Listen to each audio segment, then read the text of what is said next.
Hello and welcome to Hello Vimbo, the podcast where we talk about all things self-care. I share with you practical self-care tips and just what's really going on. And as you have noticed, probably I am in a different location. I am literally in my driveway, but I wanted to make this video because it is so important with the time of year that we are in. It is back to school season. Some of you have probably already begun prepping your classrooms. Some of you may be days or weeks away from your pre-week and your teacher preparation days, or if you're an administrator and you work through the summers, you've probably already been at it. And so I really wanted to make this video about what to do about the back to school scaries. And so I am so excited to jump right into that topic. But first, of course, I wanted to share with you, as always, my segment, which is called You Glow Girl, which is all about basically some free-ish or inexpensive ways to take care of yourself and practice everyday self-care. Self-care does not have to be expensive. It is a multi-billion-dollar industry.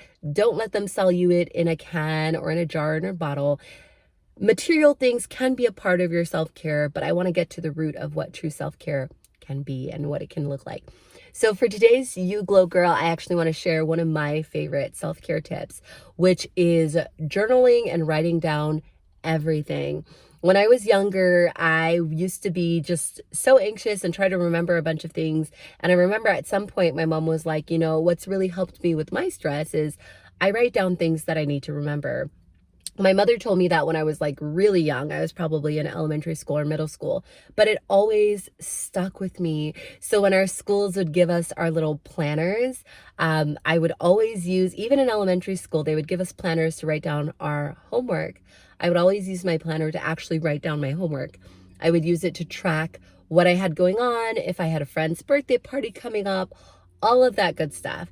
And so I would encourage you as well, even as an adult, I have found that when I have a lot going on, even when I don't have a lot going on, and I'm just thinking ahead, I like to write it down. That way, things are not just floating in my brain. I don't just have a bunch of sticky notes around my office or in my planner. Things are actually written on the date or on the month as a goal. In addition to using my planner and writing things down as a means for self-care, that means literally taking care of myself, I have been journaling a lot. I already have a prayer journal I use in the mornings that I just have a conversation with God, and that's part of my meditation time.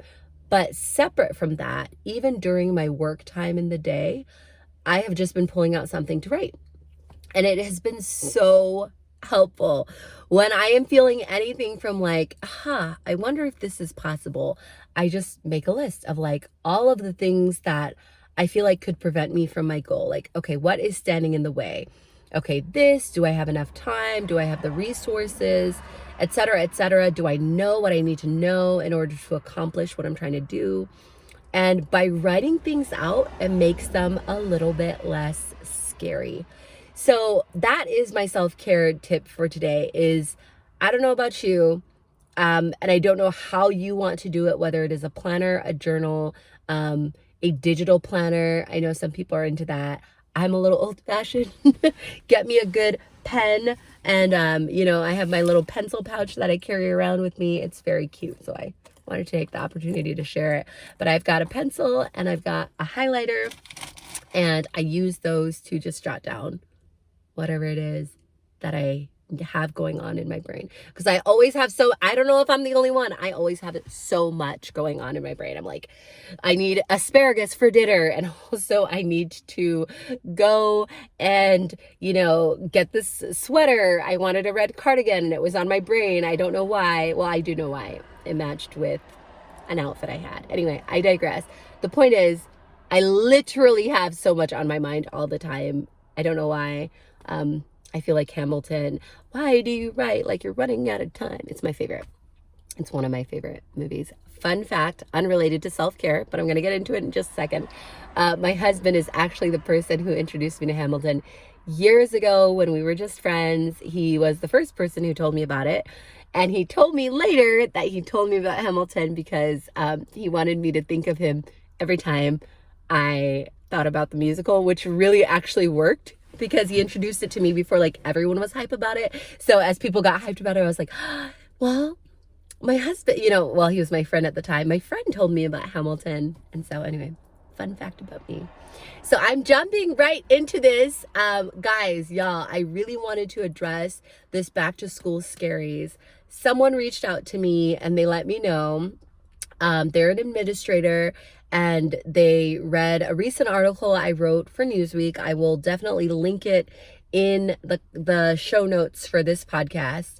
I wrote an article about burnout and how I experience burnout. I've been in education for a decade now, and they were just reaching out and commiserating with me and saying that even though it is the summer and they are a school principal, they are already, just feeling a little bit weary leading into the next school year. And so I wanted to share some very, very practical tips, just 3, for how to reduce, if possible, or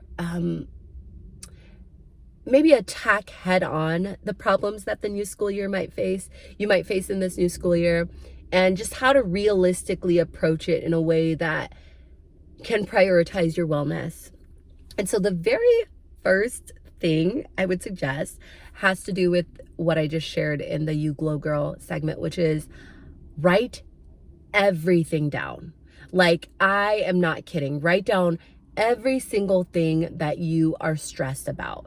Write down every single item that you are like, okay, I have to put up bulletin boards. I need to go supply shopping. If you get a supply budget from your school, some schools have it where the students buy the supplies. Some schools, if you're in a private school especially, your families may pay a supply fee. So you as a teacher or the school might be ordering supplies. So you may need to get together a supply list.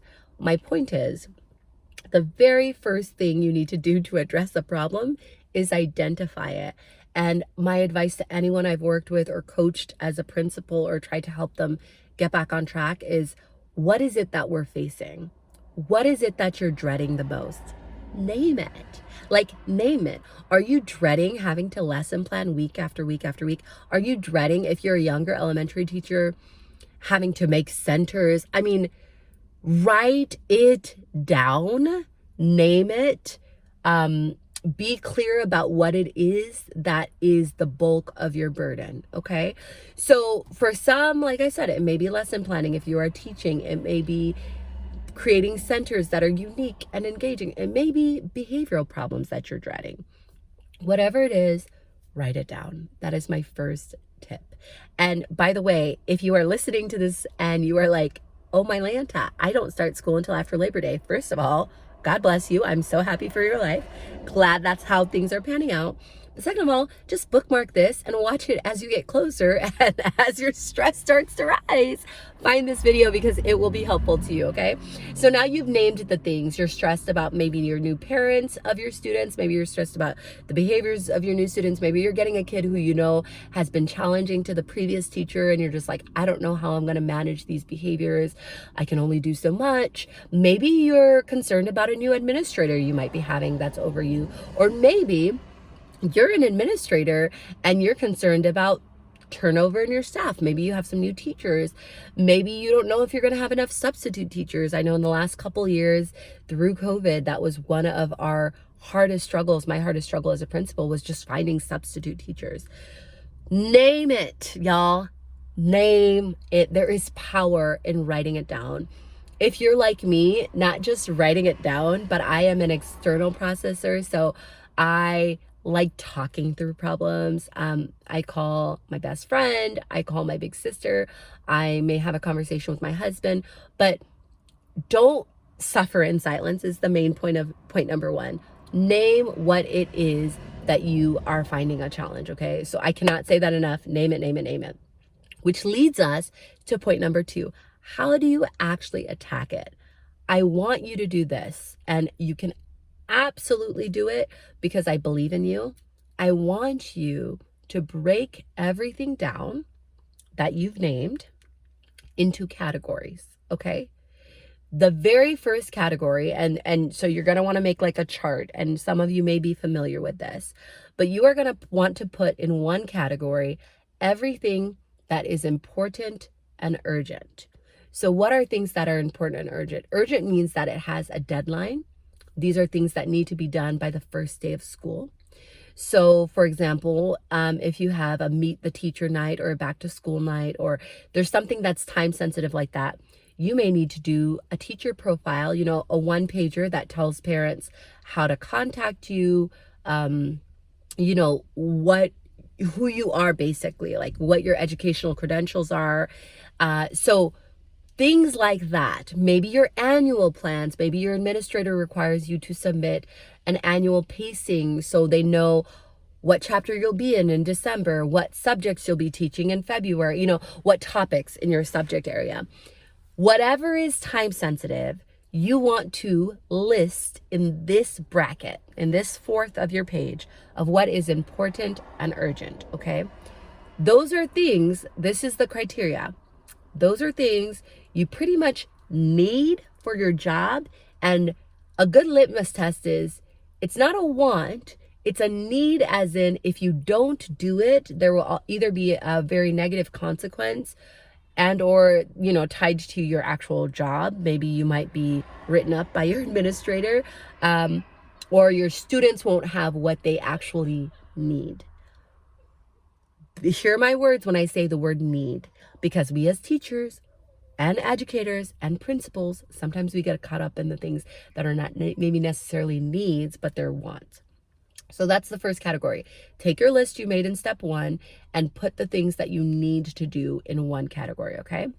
Next, you have a category of things that are important, but are not as urgent. What do I mean? You do not have to have your entire year planned out in July and August. I'm saying that again. I'm trying to set somebody free, okay? I know who we are as educators. We want to know what we are doing for our Christmas party in August. We want to know what we're doing for our Valentine centers in August. And let me tell you, friend, if you've done this before, you may have materials from years before. If you haven't, if you're a new teacher, or if you're switching grade levels, or if you're switching schools, whatever the case is, you may not have everything you need right now for the entire year. Focus on August, or better yet, focus on the first quarter. Don't focus on it all at once, okay? So in your second category, you're going to put things that are important, but maybe not urgent.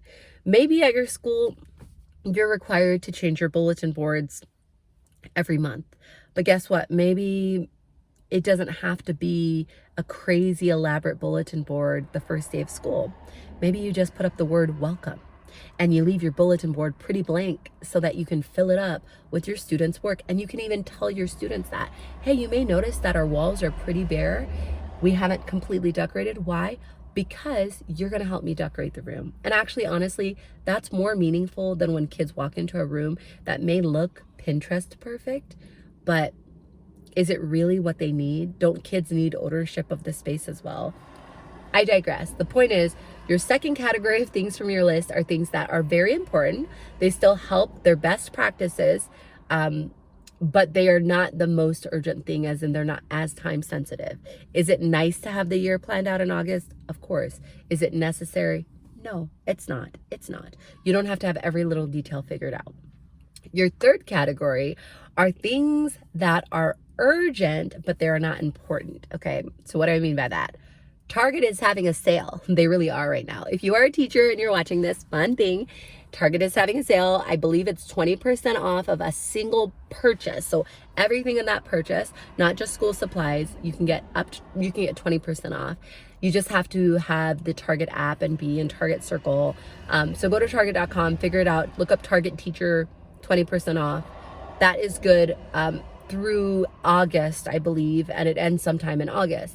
So the Target sale is urgent. It is not important. What do I mean by that?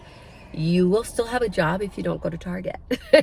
Like when we are talking important and urgent, the things that go in that first box, those are things that your livelihood, your kids' wellness, your wellness depend on. Going to Target is definitely urgent in the sense that it is time sensitive, but it is not the most important thing, okay? So keep that in mind. I hope you can hear me past this car that's driving by. Y'all know I love you, because I really was like, I want to make this video, even if it means my living room is not in a space where I can film right now. We're filming in my car. I love you that much. I love you that much. So yeah, so next you have things that are urgent but not important. And then finally, the last category are things that are neither urgent nor important. Guys, you may want a class pet. You may want a class plant. You may want a lot of things. They are neither urgent nor important. Are they fun things to have? Great. Are they going to make or break who you are as a teacher or a principal? Probably not, okay? So these 4 categories, important and urgent, important but not urgent, urgent but not important, and not urgent or not important, that's a great way to clearly identify, okay, these are the things, if I have to focus my energy on anything, let me focus on what is important and what is urgent. When my students walk into my classroom, or when my teachers walk into my school, principals, I'm talking to you, do they feel safe, loved, cared for? Do they feel like I've planned for this? Do they feel like they are important enough that I am presenting them with good lesson plans, with quality teaching? Those are the things to focus on.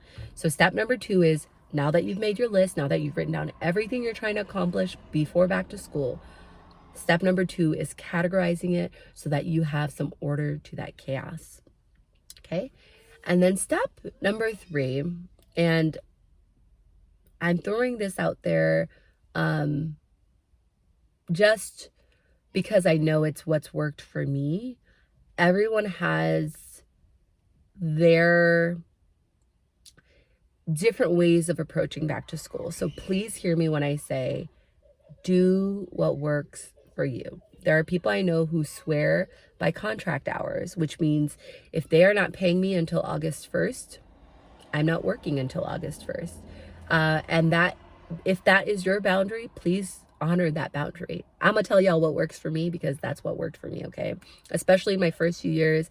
You know, a decade in is very different from your first couple years of teaching, okay?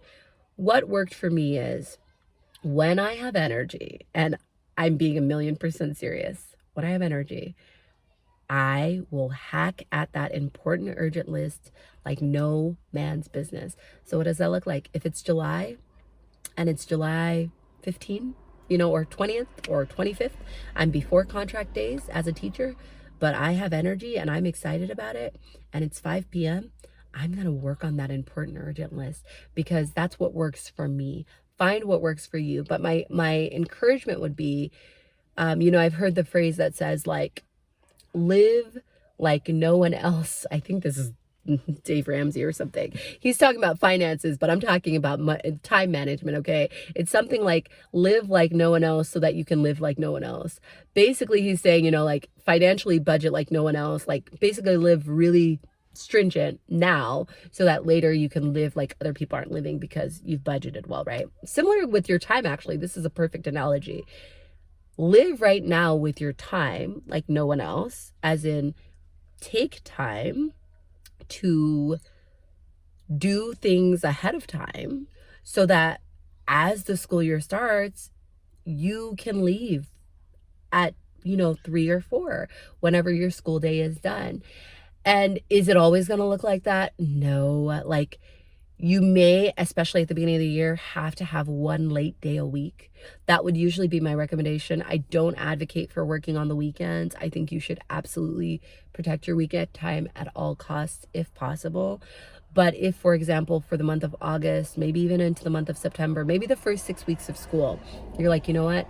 I'm going to let myself every Tuesday, I will let myself make copies, lesson plan work until 6 on Thursday so that I'm prepared for the next week. Do that. Do what works for you. But I found, by attacking my to-do list before I'm required, it takes some of the pressure off of those pre-school day, like the pre-week, the days that lead up to the first day of school. Those tend to be packed with a lot of professional development, a lot of training, a lot of other things, icebreakers, trying to team build.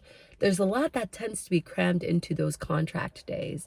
So if you're able to, I would definitely, like, honestly, do it when you feel like it. That sounds really weird, but that's my self-care tip is if you're feeling like it, don't feel like, oh, I should really, like, it's summer. Don't be so stuck on the idea of what other people do, is what I'm trying to say. I'm trying to release somebody. If you feel like working and you're passionate about it, as long as it's not interfering with your personal life, as long as you're having balance and you're still exercising, we're in teaching, we're in education because we love it, because we get excited about the stupid little thing. We get excited when we see flare pens on sale at Walmart and we're like, oh, flare pens are on sale. It's back to school time. Like, we are those nerds, okay? So dig it. Like, don't let anyone make you feel bad because you're excited about your job, because that's a beautiful thing. Don't let that excitement take over your personal life. Like, make sure you still, love your loved ones and you make time for things that matter. But it's okay to be excited, and it's okay to do it when you're excited about it. So I am so excited for back to school time. This is the most exciting time of the year. I'm so excited.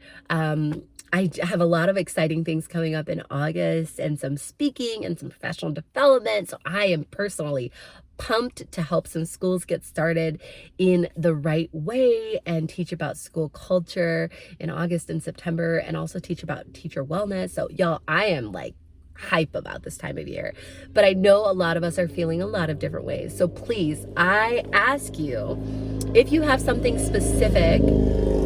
That's a motorcycle driving by, y'all. I love you. I'm not editing that out because you know what? I'm not going to be a perfectionist about this video. I just wanted to get it out. I wanted it to get to y'all. So here we are. But if you have a specific topic you want help with, like lesson planning or how to use AI to help you be more productive as an educator, I would love to make videos about that. I've been learning a lot about actually both of those things, how to basically maximize our time as educators so that we can have time for self-care and to take care of ourselves. I'd love to share with you guys what I'm learning. So comment below or message me or email me at hello@vimbowatson.com. I would love to make a video about whatever it is you care about, because that's how this video came about. Is I've been talking to educators who are stressed and scared and like, man, what in the world am I doing? And it's okay. I want to release that and say it is okay to be a little bit anxious about what is coming this school year. Don't let the anxiety overwhelm you. Make a list.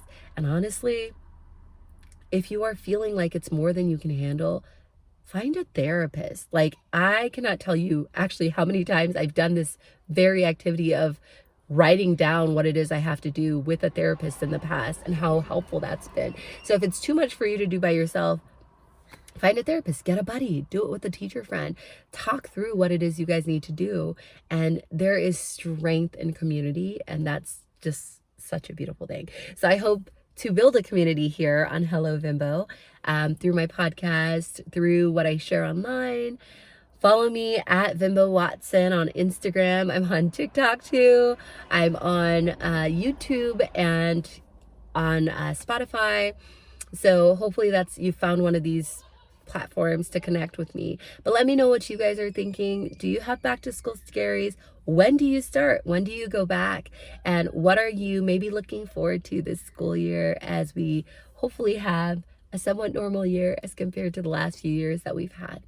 So as always, make sure that you take time today to practice wellness and self-care for you, whatever that looks like. Take time to take care of yourself, your mind, your body, all of you. And I will see you guys next time. Probably not in my car, but maybe. This is kind of fun. So have a good one. Bye.